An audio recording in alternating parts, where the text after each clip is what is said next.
जय भारत, नमस्ते मित्रों। तो आज मैं फिर एक प्रश्न लेके आया हूं कि वेद को ईश्वर ने हमें कैसे दिया, यानी कि सृष्टि पर वेद का अवतरण कैसे हुआ।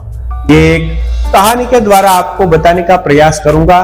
तो अगर आप ये चैनल पर प्रथम बार है तो इस चैनल को सब्सक्राइब अवश्य करें, क्योंकि मैं ऐसी माहिती आपके लिए हमेशा ढूंढता रहता हूं। तो यहाँ पर ये कहानी के द्वारा हम समझेंगे कि वेद सृष्टि पर कैसे आए।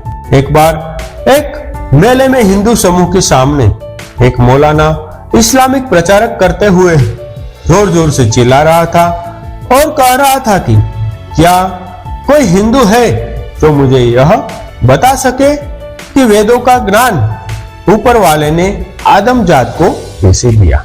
क्योंकि वेद जब इस धरती पर आए तो न कोई आकाशवाणी हुई और न तो कोई पैगंबर आया। फिर यह ज्ञान आदम को कैसे नसीब हुआ था।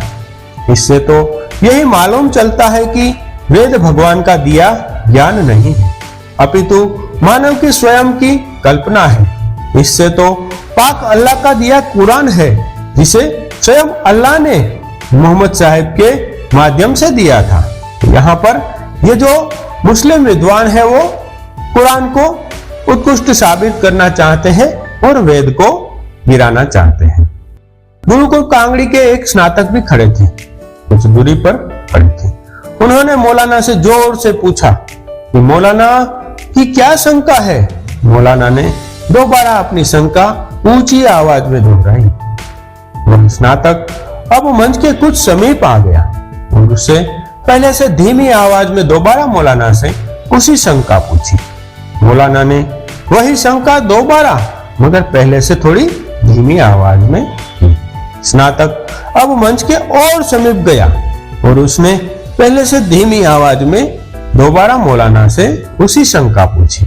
मौलाना ने वही शंका दोबारा से, मगर पहले से थोड़ी धीमी आवाज में दोहरा दी। स्नातक अब मंच ऊपर जाके मौलाना के बिल्कुल निकट खड़ा हो गया और फिर से उन्हीं शंका को पूछा।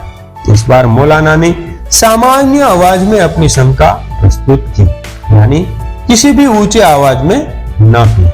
अब स्नातक ने मौलाना से पूछा, बताए मौलाना जी, पहले आप जोर से चिल्लाकर अपनी बात कह रहे थे, अब आप अपनी बात उतने जोर से नहीं कह रहे हैं, ऐसा क्यों?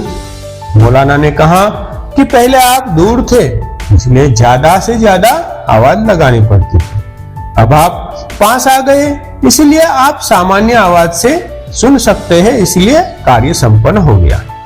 स्नातक ने उत्तर दिया, बस मौलाना जी, यही तो आपको समझाना था, क्योंकि वैदिक ईश्वर हमारी आत्मा के भीतर ही वास करता है, इसलिए हमारे अंतर्मन में ही ईश्वर के ज्ञान को दे दिया था। इसीलिए न कोई आकाशवाणी की आवश्यकता पड़ी और न ही कोई पैगंबर की आवश्यकता पड़ी। ईश्वर ने हमारे मन ही मन में जो आत्मज्ञान कराकर इस वेद का ज्ञान दिया था। मौलाना वहां चुप हो गया। मित्रों, वैदिक सिद्धांत के अनुसार ईश्वर एक देशीय अर्थात एक स्थान पर वास करने वाला, अर्थात किसी एक लोक में वास करने वाला नहीं है।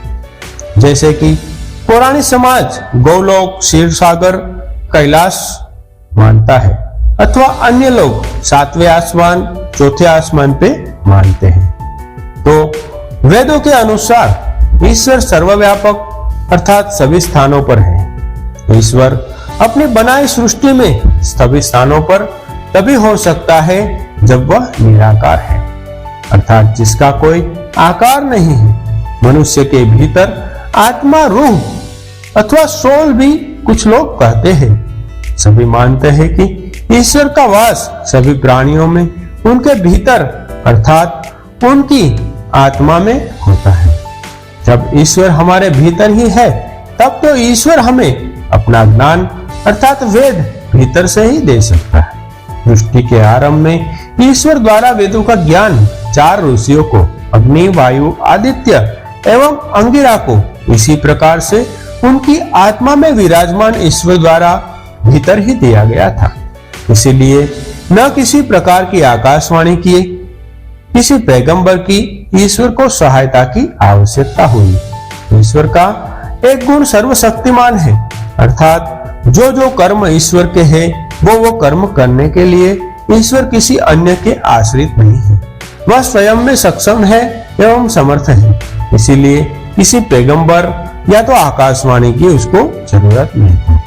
तो मित्रों, यहाँ पर ये सिंपल सा आपको जवाब मिल गया कि ईश्वर ने वेद का अवतरण किया। वेद का ज्ञान हमें हमारे आत्मा के अंदर जो चारों ऋषि हैं उनके आत्माओं के अंदर से ही प्रेरित किया है। तो मित्रों, मैंने यहाँ ये छोटा सा प्रयास किया है।